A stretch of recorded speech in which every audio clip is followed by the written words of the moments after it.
Hello everyone, peace be upon you. Before we begin, don't forget to hit the like button and subscribe, and stay with me until the end of the story. Also, leave a comment telling me which city and country you're watching from. I'd love to see how far my story has reached. For those of you who have already subscribed, I sincerely wish you good health, ease in all your affairs, abundant blessings, and may all your hopes and dreams come true.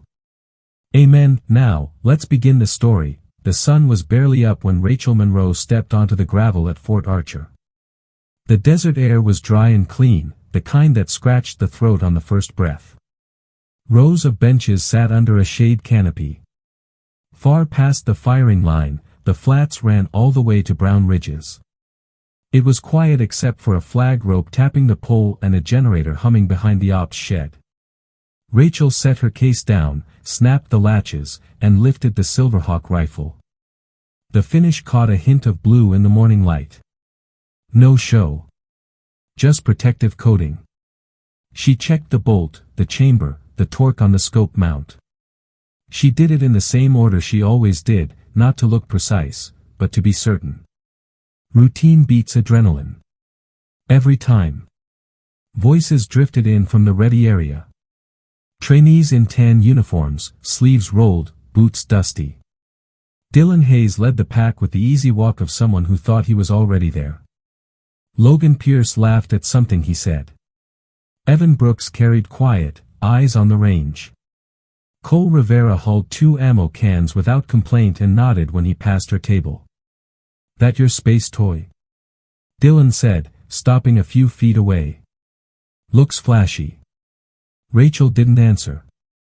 She wiped the crown, checked bipod tension, and slid a magazine beside the mat. Reynolds's shadow fell over the bench before he did. Captain Marcus Reynolds had the kind of posture that made people straighten up. He didn't have to raise his voice. "Form up," he said. "Brief in 3. They gathered near the whiteboard staked into the gravel. The board showed range lanes, safe arcs, wind notations, and times. Reynolds tapped the board with a marker. "You'll get the full schedule after safety. Today is long-range prep and tracking. We're running hot by 0800. If you're sloppy, you sit." Dylan smirked. "Copy that, sir." Rachel watched heat drift off the ground as the sun climbed. No mirage yet, but it would come. She checked her dope card, marked density altitude, and glanced at the windsock. A light right to left push. She logged it without thinking. The habit was older than the facility. "Monroe," Reynolds said, eyes on her rifle. "You good on bench 2?" "I'm good," she said. They broke from the board. Boots crunched. A truck rolled by and left a thin line of dust. Logan nudged Dylan when Rachel laid behind the rifle and set her cheek weld. "Come on, man," he whispered. "It's a paint job." Dylan grinned. "Whatever helps." Evan settled near lane 4, watching her hands. Cole lined up his kit, squared his mat, and sighted downrange, all business. The difference between the loud ones and the ones who learned was obvious anywhere, but it showed fastest on a range. Rachel adjusted the butt pad, slipped the rear bag under the stock, and took a slow breath. Fort Archer wasn't pretty. It was practical. You could feel it in the way the wind cut across the valley and in the coarse grit that got under the mat. That was fine. Pretty didn't steady a barrel. Reynolds called safety. Muzzles went up, actions open. He walked the line, checking chambers and fingers, saying as little as possible. When he reached Rachel, he paused long enough to note the setup, then moved on. Approval without a word. "Warm-up targets at 800, Reynolds called. "Confirm zeros. No hero shots. Work your process." Dylan shot first, eager. 2 impacts, left edge. He lifted his head and rolled his shoulders like he'd done something big. Logan clapped him on the back. Rachel didn't look over. She was busy reading the shimmer starting to build across the flats. She dialed a click and a half, then backed off a quarter. She preferred to hold small corrections. She pressed the trigger until it broke. The report snapped off the berm and faded. Steel rang a second later, dead center. No comment. No head turn. She ran the bolt and sent another. Same result. The little things mattered, the way her left hand anchored the bag, how her breath paused at natural respiratory pause, how she never chased a shot with a panic correction. Dylan heard the rings and didn't laugh this time. Nice luck, Logan said, but it fell flat. Reynolds looked up from his tablet and made a mark. Keep working. They moved to 1,000. Evan got on the plate with a clean third shot and stayed there. Cole took longer, then settled and started stacking hits. Dylan landed one, missed two, landed one, and swore under his breath. Rachel cleaned her string and recorded her holds. No speeches. The work spoke. During a water break, Dylan leaned on a crate near her bench. So what is it, Monroe? Magic paint? Secret sauce? Check your can't, she said, not unkind. And stop choking the stock. He frowned and looked away like he hadn't heard. But when he went back to his mat, he adjusted his level and loosened his grip. By mid-morning, the desert had turned bright and harsh. Mirage started rolling hard, dancing above the berm like water. Targets further out looked soft around the edges. Reynolds shifted the plan and called for tracking drills on moving plates at mid-range. They all groaned. He ignored it. Rachel didn't waste time whining about conditions. She cut the problem in pieces. Wind first. Light second. Movement third. She wrote her numbers and stuck to them. It wasn't exciting to watch unless you cared about results. The line began to quiet down. You could hear the difference in how they ran their bolts, less slam, more control. Reynolds walked back through and stopped behind Dylan. Hayes, he said. Unload. Watch Monroe for 3 strings. Dylan started to protest, then caught the look and shut it down. He set his rifle safe and came over. Rachel didn't offer a lecture. She pressed the trigger and let the hit speak. She corrected 0.5 mil for a gust. Hit again. Every movement had a reason, and none were dramatic.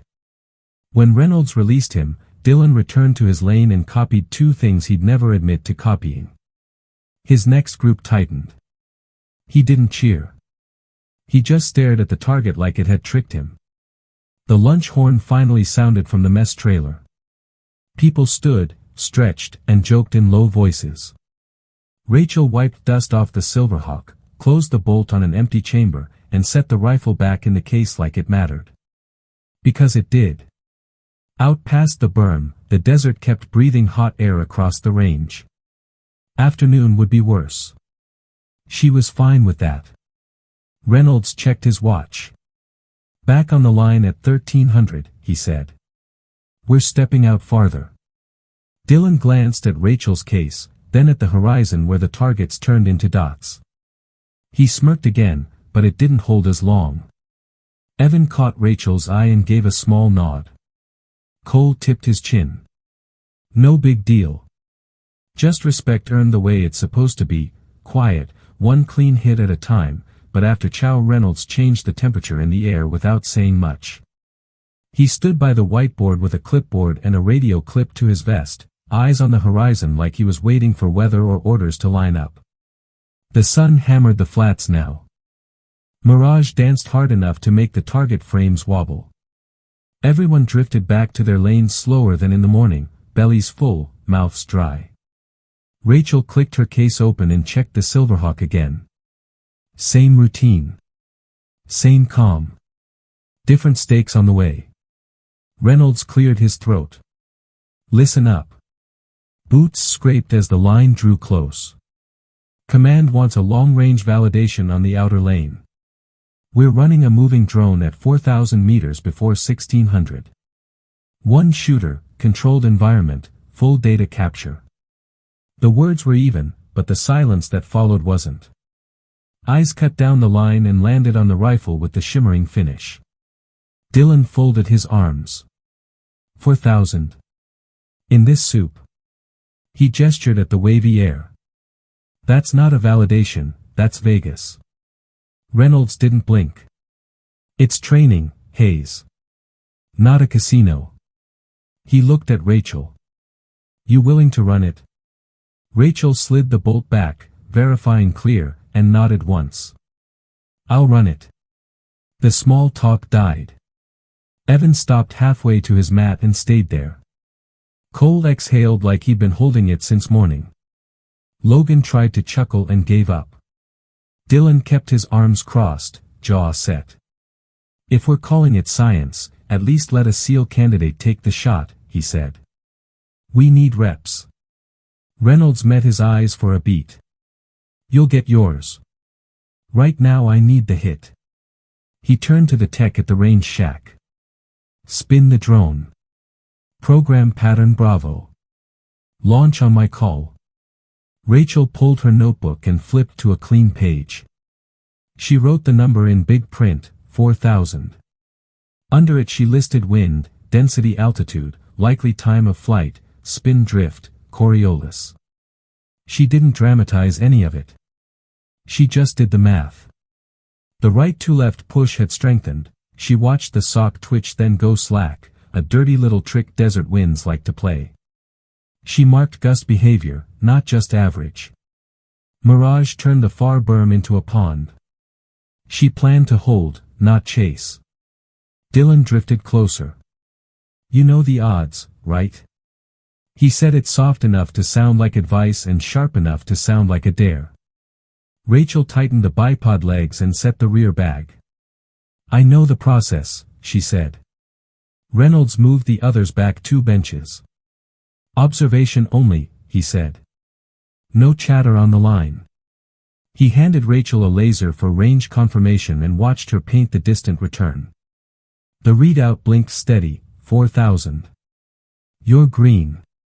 The tech's voice came over the radio. Drone armed. Pattern Bravo ready. Stand by launch. Reynolds checked his watch, then the flags downrange. He crouched near Rachel's shoulder, not crowding, just there. Work your steps. Nothing cute. Rachel settled in, cheek welded, stock tight to pocket, body behind the bore. She dialed gross elevation, then backed off a hair to keep room to hold inside the reticle. The Silverhawk felt familiar and solid, the way a good wrench feels in a mechanic's palm. She watched the Mirage swim and picked a layer to read, not the whole ocean. She breathed in, out, and let the world shrink to glass, steel, wind. Launch, Reynolds called. A faint buzz rose out of the glare, a speck moving left to right on the far edge of sight. The line leaned as one. Rachel tracked behind it, not on it, measuring lead against drift, building a picture in her head of where the bullet and the drone would share the same patch of air. She ran through the time of flight and felt how long she'd be waiting after the break. Long enough to doubt if you didn't commit. She committed. Dylan's whisper floated over her shoulder. She's not gonna. Quiet, Reynolds said, low. Rachel lifted her face for a second, not from nerves, but to reset. She blinked slow, rolled her shoulders, and settled again. The drone bobbed. The wind kissed the sock, then shoved it. She adjusted a tenth. Another. She waded through the gust instead of trying to beat it. When the push eased, she breathed, let the reticle drift into her hold like it had always lived there, and prepped the trigger. The break was clean. The recoil was a pulse, not a flinch. She stayed in the glass and counted the beats, watching her call hang where she'd left it. Mirage boiled. The drone kept skating. Dylan smirked like time itself had proved him right. Then a radio crackled from the far pit, techs watching with a long lens. Impact marker, stand by, copy strike on sleeve, near center. The buzz faltered. The speck twitched. Power stabilized, it kept flying, wounded, not dead. Reynolds didn't celebrate. Data only. Track for second window. Rachel didn't move off the gun. She had seen the twitch. She adjusted a hair for the shift in pattern, read the new wind line, and rebuilt the same picture, this time without the pause the gust had forced on her. She let the reticle settle into the future again, felt the trigger wall, and pressed. Nothing flashy. No breathy chant. Just a decision executed. Dylan swallowed. Logan forgot to make a joke. Evan's hands were flat on the bench. Cole's lips moved like he was doing the math with her. The spec staggered in the heat, and then the radio cut in, louder. Direct. Clean hit. Drone losing altitude. The buzz collapsed into the desert with a puff of dust that looked small at 4,000 meters and felt big at the benches. Reynolds stood. Cease fire. Safe it. He didn't look at the line. He looked at Rachel's dope card, like the numbers mattered as much as the hit. Log everything. Dylan finally let his arms fall. He tried to pin a grin to his face and couldn't find one. Conditions are cheating, he muttered, weak even to his own ears. Rachel cleared the chamber, eased the bolt, and wrote her final hold with a steady pen. The conflict wasn't noise anymore. It was right in front of them, measured in clicks and seconds and the distance between what you think you can do and what you actually put on steel. And out there on the flats, the dust over the drone's crash site refused to settle, same as the mood on the line. Reynolds radioed the pit to mark the coordinates, then told the tech to bring the wreck back in when the heat backed off. He didn't linger on praise. He pointed downrange like there was still a list to clear. We're not done. Reset to mid-range movers. Hayes, you're up. Everyone else observes and logs. Dylan rolled his shoulders like he could shake off what he'd just seen. He set up, rushed the checklist, and forced a grin that didn't reach his eyes. Rachel stayed on her bench, writing her numbers, not intruding. Evan slid 2 spots down to give Dylan space. Cole kept his scope on the plates, calling wind in a low voice to nobody in particular, more habit than help. The wind shifted ugly. The sock went limp, then snapped. Mirage stacked by layers. Targets looked like they were underwater. Logan muttered, "Great," and Reynolds ignored it. Hayes, slow down. Breathe. Get off the trigger if you lose the line. Dylan chased his first shot. Mississippi. He snapped a correction and missed again, farther. He cursed, louder this time. Rachel didn't look at him, she watched the shimmer and timed the pulses. The desert was teaching the same lesson it always did, you don't argue with it, you read it. Monroe, Reynolds said without turning, if he asks, give him one thing. Not 10. Dylan fired again and finally nicked steel. He lifted his head like the target owed him something. The next 2 went wide. He set the rifle safe and walked over, jaw tight. All right. One thing. Rachel kept her voice flat. Stop muscling the reticle back to center. Let it float into your hold, then break. If it won't settle, you're holding the wrong place. He stared, halfway offended, halfway relieved. That's it. That's it. He went back, reset his bag hand, and waited an extra beat before each break. The plate started to ring, not every time, but enough to hear the difference. Reynolds watched without comment, then called a switch. Pierce, Brooks, Rivera, cycle through. No racing. Record your holds. Logan took a breath and calmed down. Evans' hits looked like a metronome. Cole struggled on the first string, corrected, and settled. The line went quiet except for bolts and steel. The generator coughed, then died. The fans under the canopy spun down. Heat pressed in and made tempers short. Reynolds didn't flinch. Power's out. Keep it safe and keep it moving.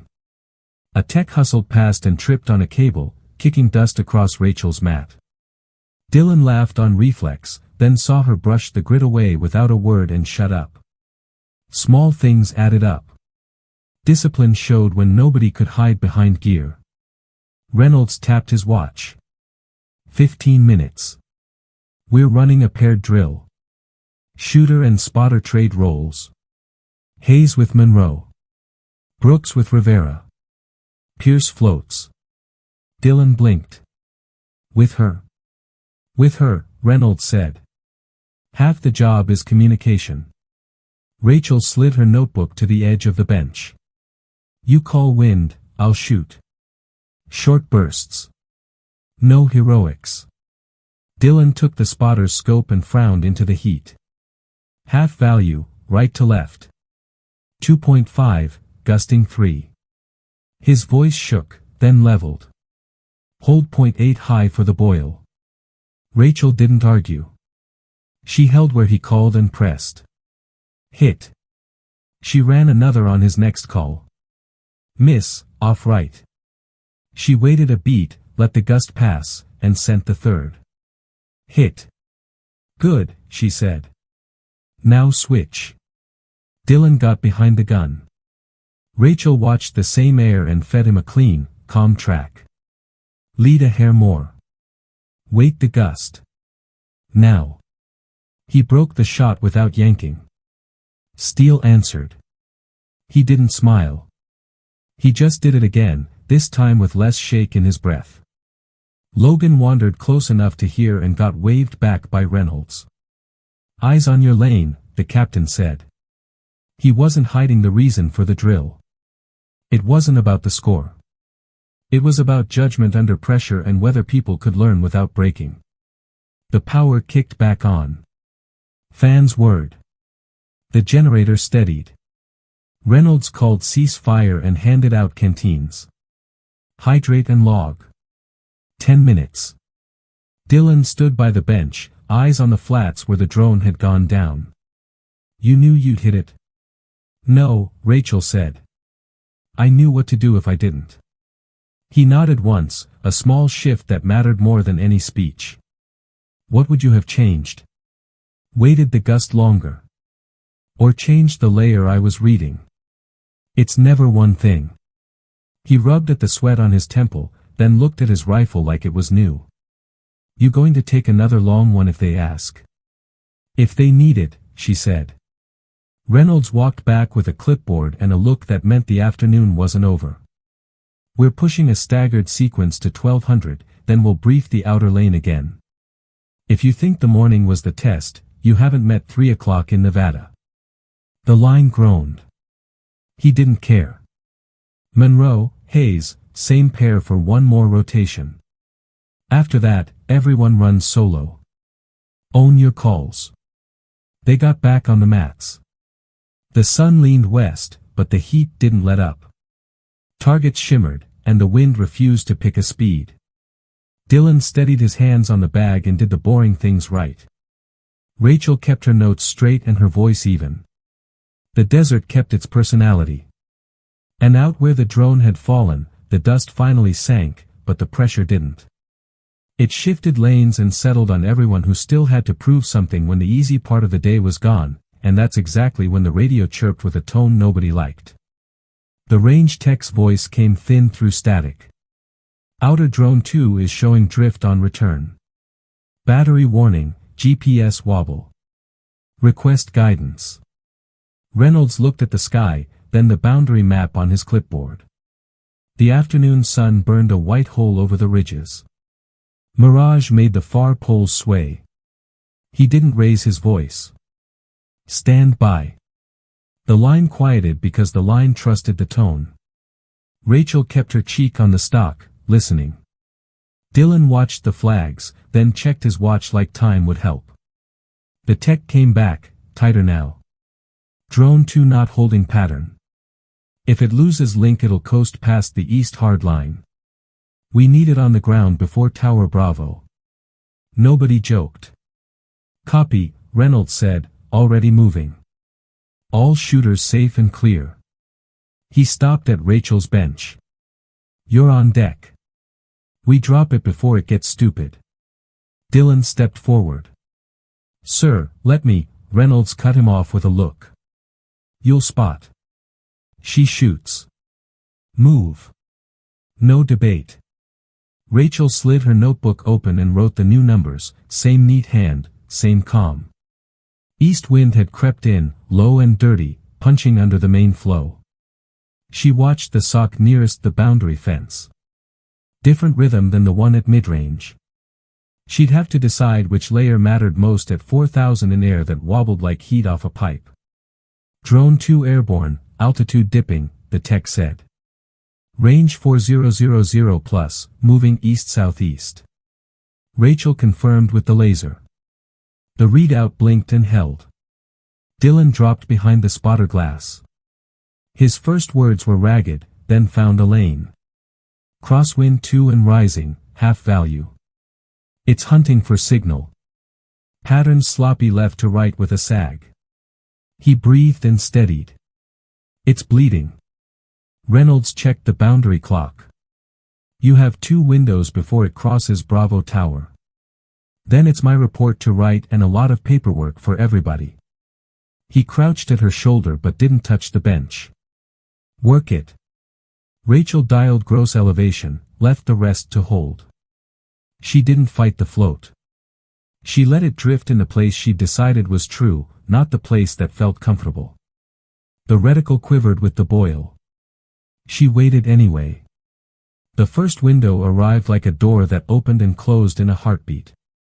Dylan called the lead clean, 2 body widths, favor high, push point 2 right. She pressed and rode the recoil. Time stretched. The drone flinched, then clawed back, wounded.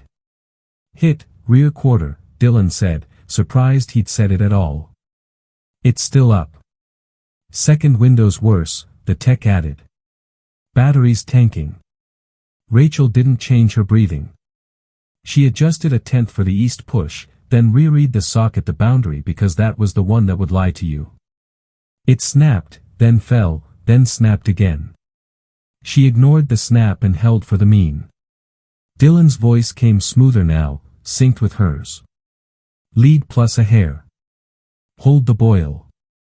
Wait, now. She broke the shot like she'd already decided the outcome. The drone shuddered once, lost lift, and nosed in. Dust jumped behind the tower, inside the line and short of trouble. Radio, direct. Impact inside safe box. Drone down. The tech let out an unprofessional breath. Thank you. Nobody on the line cheered. Not because they weren't impressed, but because the moment didn't want noise. Reynolds stood and said what mattered. Safe the line. He looked at Rachel's dope card the way he always did, like that was the truth you could take forward when the adrenaline leaked out. Log it clean. Dylan slid off the scope and stared at the dirt where the dust plume had been.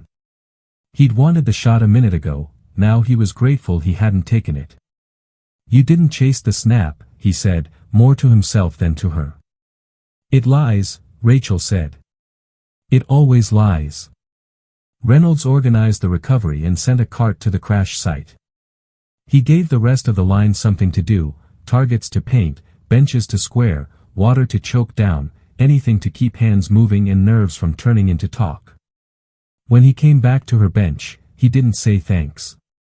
He didn't need to. Debrief in 5, he said. We capture the choices, not the luck. They gathered under the canopy, faces red, shirts pasted to backs.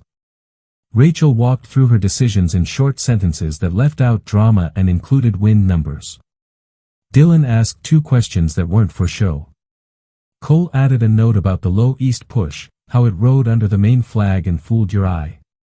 Evan underlined time of flight and the trap of trying to fix a miss you hadn't seen yet. Logan kept quiet and wrote more than he'd written all year. When the cart returned with the bent drone, Reynolds had them look at where the rounds hit. 1 in the sleeve, 1 clean through the body. This is why we log, he said. Because the desert doesn't care about your opinion. He looked up. Reset the line. We'll finish the block. They went back slower than before, but steadier. Dylan stopped at Rachel's bench and wiped a streak of dust from the case like it was his. "I get it," he said simply. "You waited. You didn't hope." Rachel locked the latches. "Hope is for after the shot," she said. The sun dipped just enough to make the ridges throw long shadows. The heat stayed. The work didn't lighten. Reynolds called the last sequence like it was the first. Nobody argued. Steel rang, misses learned, corrections made. The day's climax wasn't a shout. It was a room full of people who now understood that the difference between drama and discipline is whether you can do the boring part when it counts. And when they finally cleared chambers and raised muzzles, the pressure that had shifted all day didn't disappear. It settled into a new shape, quieter, heavier, and pointed straight at what came next. Reynolds used that weight instead of easing it. He called everyone to the board with the same tone he used at 0700. "We resolve the day or it resolves you," he said. "We're closing with standards, not stories." The word standards tightened backs more than any speech. Rachel stood off to the side, case at her boot, notebook in her hand. Dylan took a spot near the edge, eyes downrange like the flats were still moving. Reynolds broke the block into simple pieces. Mid-range confirm. Positional change. Short mover. Then a final string at 1200 to prove the notes matched the truth. No drama. Just steps. He pointed to the first lane. "Brooks, you start." Evan cleaned his string like he had a metronome in his ribs. Pierce. Logan wobbled on the first three, adjusted his bag hand the way Rachel had done hours earlier, and settled. Rivera. Cole chased one miss, then slowed, counted his breath, and turned the plate bright with steady hits. Hayes, Reynolds called. Dylan crouched to his mat and didn't rush the ritual. He leveled the rifle, checked can't, let the reticle swim into his hold instead of forcing it. First shot rang. He didn't look up. He stayed in the glass and stacked two more. Missed the fourth off edge, corrected a 10th, and put the 5th where it should have gone. He let out air he'd been holding all day. Logan started to clap and caught himself. Rachel watched the wind flag pulse, then flatten, then pulse again. She didn't say a word until Reynolds paired her with Dylan for the short mover. "Same roles," he told them. "You talk like you mean it." Dylan took the glass and didn't perform. Half value, right to left, 1.5. Hold high 0.3 for Boyle. Wait, go. Rachel pressed. Steele answered. He adjusted lead by a hair on the next pass. She pressed again. Another ring. Switch, she said. He slid behind the Silverhawk, anchored his rear bag, and repeated everything he'd mocked in the morning. She called clean lines. He didn't yank, didn't rush, didn't chase the snap. Hit, hit, near miss, hit. Nothing fancy. Just competence. Reynolds logged without comment. Final string, 1200. Solo. Own it. The sun slid lower, but the air still pushed. Mirage softened the plate into a smear. Evan went first and wrote his name in sound. Cole took longer and got there. Logan muscled the first two, then caught himself and smoothed out. Dylan set his rifle, checked his bubble twice, and waded through a gust that begged him to hurry. He didn't. The hit came like a door opening in a quiet room. He sent two more the same way, then made a small mistake and corrected it without cursing. When he stood, his face looked different. Not proud. Responsible. Rachel closed the case halfway and waited her turn. She could have coasted. She didn't. She ran the same checklist, the same holds, the same breathing she'd teach a rookie. First shot landed, second two. On the third, the wind lied and she ignored the lie. She made the correction she'd already written in her notebook and finished the string clean. Reynolds didn't nod. He didn't need to. He called ceasefire like he always did, in a voice that made people safe their guns without thinking. Under the canopy, he handed back notebooks one by one. Brooks, fair work. Pierce, write what changed when you changed your bag hand. Rivera, note your chase and when you stopped doing it. Hayes, he paused, not for effect, but to find the right words. You did the boring parts. Keep doing them. Don't trade that for swagger. Dillon held the notebook like it weighed more than paper. Yes, sir. Reynolds turned to Rachel. Your numbers match the hits. Debrief in the morning on the drone decisions. Put your card in the packet. She slid the page free and gave it to him. He tucked it with the same care he gave a safety form. They broke for water and shade. Voices dulled into low talk. Logan finally found his sense of humor again and kept it pointed at himself. Cole asked Dillon what he'd changed and actually listened to the answer. Evan asked Rachel about reading layers versus averages. She answered in 3 sentences that could fit on a glove. Don't read all the air, pick the air that matters. Don't chase gusts, time them. Hold what's real, not what's comfortable. Dillon hovered by the case and cleared his throat. Hey. Rachel looked up. Thanks for not roasting me earlier. She shrugged. We're all here to shoot better. He nodded, then tried again. I was wrong this morning. He didn't dress it up. I saw paint and missed the rifle. I saw you and missed the work. Rachel closed the latches and stood. Fixing the work fixes the rest. Reynolds called the last formation. People shuffled into a crooked line that got straight fast when he stepped out. The desert had turned the ridges a softer brown. The flag rope clicked in the breeze. He kept it plain. Today you saw the difference between wanting a hit and earning one. You also saw that crisis is just another range condition. You work it. You don't dramatize it. Tomorrow we build on that. He dismissed them with the same nod he used for everything. It meant, go do the right thing without me telling you how. They drifted toward the mess trailer, boots smacking dust, shoulders looser. Rachel walked slower, letting the heat move past her. Dillon fell in beside her without asking. You ever get tired of proving it, he said. Every place, every time. She watched the flats and the line of targets fading into shadow. I don't prove anything, she said. I execute the process. People decide what that means. At the trailer, Logan held the door and didn't make a joke out of it.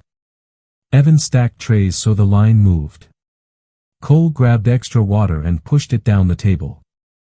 Reynolds took a seat where he could see the door and the clock. Rachel ate in silence long enough to feel her hands stop buzzing. Dillon stared at his notes and finally closed them like he'd stop looking for hacks and start looking for work. When the light went orange and the air finally let up, they stepped back out into the yard.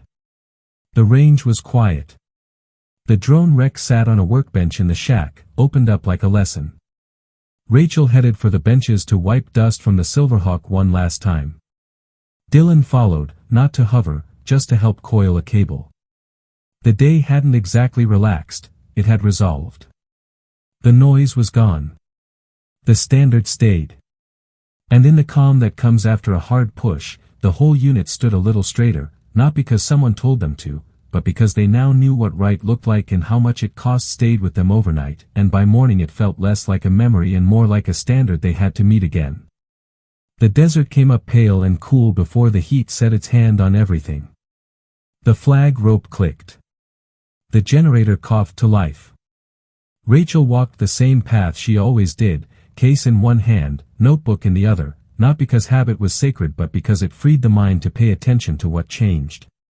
Reynolds called a short formation by the whiteboard, coffee steam curling in the air.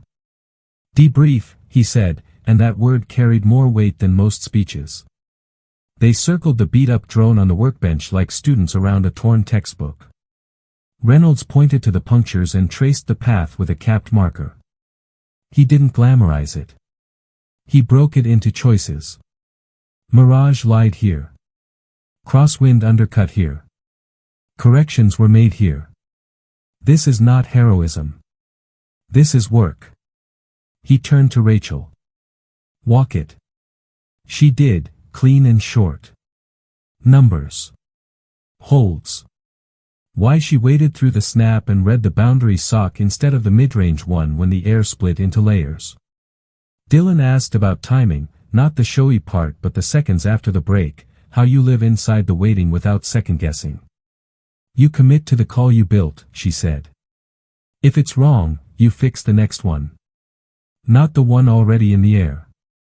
They moved to the line for a final light block. No big distances, no drama. 800. 1,000. Positional change. Reynolds called for pairs one last time. Talk like you mean it, he said, same as yesterday, because repetition is how truth sticks. Evan's voice stayed calm, Cole's holds got cleaner, Logan kept the jokes out of his mouth and the noise out of his trigger. Dylan sat up next to Rachel and didn't make noise he didn't need. He spotted for her like he finally understood that good spotting is not guesswork, it's service. She spotted for him like she trusted him to use it. When Reynolds called cease fire, the range felt organized in a way it hadn't on day one. The benches were squared without prompting. Muzzles stayed honest without reminders. People wrote things down like the paper mattered because today they knew it did. The lesson had soaked in, the desert would always be rude, wind would always lie, and there's no shortcut through either. You meet it, or it bends you. They gathered under the canopy and Reynolds gave out notebooks again. Brooks, keep your tempo. Rivera, you're reading the right layer now, stay with it. Pierce, stop trying to rescue a bad break with two more bad breaks. Stop at one, reset, get back to neutral. He turned the last two books in his hands like he was measuring them. Hayes. Dylan stepped up. You traded swagger for process. Keep it traded.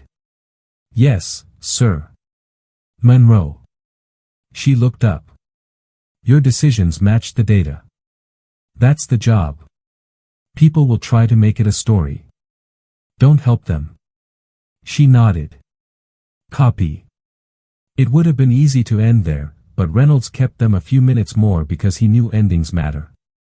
You all saw crisis turn into a range condition yesterday. You also saw someone wait instead of hope. That's the piece you carry.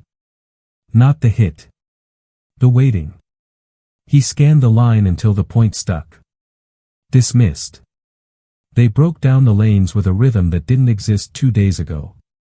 Targets got stacked by size, straps coiled, brass policed without anyone whining. Logan muttered, do the boring part, and smirked at himself because now he knew why that line mattered. Evan checked on Cole's notes and corrected a number with a pencil, not with a lecture. Dylan carried the drone wreck to the shack and set it down like a reminder, not a trophy. Rachel cleaned the Silverhawk the way she always did, slow and exact, not because it was fragile, because respect is a habit. Dylan hovered for a breath, then spoke without the old edge. You were right. Hopes for after the shot. She snapped the last latch. And humility's for before it. He cracked a real smile at that. I'll write it down. They walked to the yard and let the sun do what it does. The ridges were hard lines again, the air already warming. Reynolds stood by the board, alone, flipping through the packet where Rachel's dope card sat with the rest. He didn't look up when they passed. He didn't need to. Command would get the numbers, the validation, the calm line in a report that said what mattered, standards met, decisions logged, no drama necessary. At the truck, Cole asked if anyone wanted a ride to the gate. Evan waved him on and chose the walk. Logan tied his boots and didn't pretend they were fine when they weren't. Dylan fell in beside Rachel like he had the day before, only now it wasn't to ask for a shortcut. You think this sticks? He asked. She thought about the quiet on the line, the way hands moved without chatter, the way nobody tried to turn yesterday into a campfire story. It sticks if you do the next day the same way, she said. That's the tax. At the gate, the flag rope rang once in a clean gust, like a bell that didn't need a crowd. Rachel set the case in the bed and looked back at the flats. It wasn't triumph that sat in her chest. It was something steadier. She'd done what she always did, build a call, make the break, live with the air, log the truth. People could decide what to call that. She didn't need a name for it. They rolled out in 2s and 3s. A truck door slammed. A laugh came and died in the heat. The yard settled. The range took the day's marks and kept none of them, because the desert doesn't keep score for you. You keep it yourself, in pencil and practice. Rachel climbed in, closed the door, and let the quiet rest a second longer than usual. Then she turned the key, eased onto the road, and left Fort Archer the way she'd found it, orderly, honest, and ready for whoever needed to learn that respect isn't granted by noise or color or guesswork. It's earned in the boring parts, proven under pressure, and carried forward one clean hit at a time.